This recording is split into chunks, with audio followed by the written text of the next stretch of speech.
The Lord of Mysteries has the best portrayal of magic in fiction. No one can convince me otherwise. It perfectly captures the eerie, mystical essence of what magic should be. Mysterious, powerful, and deeply rooted in its world. So today, I'll break down every type of magic we've seen in Season 1 and why they work so well. Ritualistic magic is the first type of magic we are introduced to in the Lord of the Mysteries.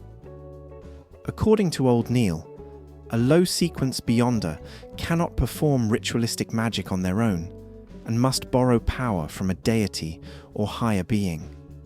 To perform it, you need all the required items, such as candles, talismans, and oils. Once you have prepared all of these, all you have to do is pray to the deity from whom you wish to borrow power. What I love about ritualistic magic is its versatility.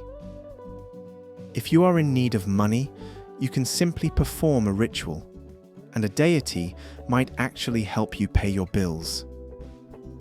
After praying to the Evernight goddess, Old Neil actually got the money he wanted, and the results were much quicker than we expected.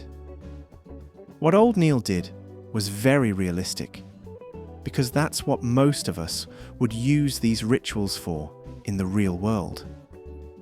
I wouldn't even need to go to work. I would simply perform the ritual and pay my bills. The luck enhancement ritual is also a form of ritualistic magic. We have seen Klein use bread and talismans as the required items for this ritual. Then we saw him doing chants, mentioning the name of a higher being. Klein also modified this ritual to draw powers from him and the grey fog. The modification he created has 3 honorific names, meaning when Tarot Club members use it, they are basically praying to Klein and borrowing power from him and the grey fog. So, ritualistic magic is a very complex form of magic that can be used for various things. The second type of magic we saw in Season 1 is divination magic. And what I love about it is that it has a lot of applications and is very versatile.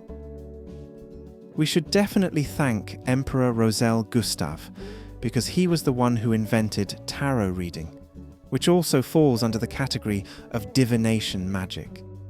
Tarot reading only requires a crystal ball and tarot cards, and might be one of the easiest forms of magic in the Lord of the Mysteries. Because even a random clown who was just an animal trainer could do tarot reading accurately. However, it still requires some level of spirituality, meaning not everyone can perform it. And I love the fact that tarot reading is 100% accurate. The way it was portrayed was perfect, because that's how it is done even in the real world. Another application of this type of magic is mirror divination. This type of divination can be deadly if it falls into the hands of an evil person. The only required item is a mirror, but not just any ordinary mirror. You need a magical mirror with inscriptions engraved on it. Once you have that, all you need to do is recite a chant. When Selena used it, the mirror was able to determine the length of time it would take for Elizabeth and Melissa to get a boyfriend. It also revealed whether they would be handsome or not. This is the type of magic that would be very useful in the real world. Vincent was able to possess Selena's body using the magic mirror. The person he possessed merged with that mirror and transformed into an evil creature with immense powers. With this type of divination, a Beyonder can possess anyone who comes into contact with that mirror and make them do their bidding. So, this type of divination is extremely dangerous, and so far, we have only seen it being used by one person. As far as we know, that guy probably invented that type of divination.